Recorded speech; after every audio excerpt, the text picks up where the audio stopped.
مجھ سے ایک بوڑھی عورت نے پوچھا مسئلہ، اس نے کہا کہ عورتوں کے جو خاص ایام ہیں اس میں روزے کی قضا ہوتی ہے، اس کی عمر 60 سال کے قریب ہو۔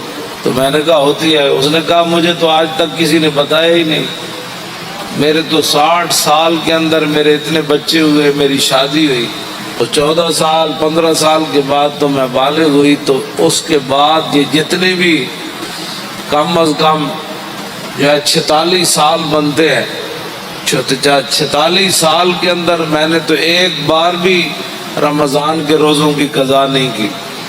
تو میں نے کہا، اس مائی کو کہا کہ مائی، یہ نمازوں کی عورتوں کے خاص ایام جب آ جائیں ان کے، تو نمازوں کی قضا تو نہیں ہے، اللہ رسول نے ان کو معاف کر دیا جتنے ان کے ایام ہیں۔ کہ ان کا میں نے تو نہیں کیے۔ تو میں نے کہا آپ نے نہیں کیے تو یہ تو آپ کا اپنا قصور ہے، آپ کریں۔ کہا کیسے کروں، 46 سال کے روزوں کی قضا کیسے کروں گی؟ یہ صورت حال ہے مسلمان، یہ پاکستان کی بات ہے۔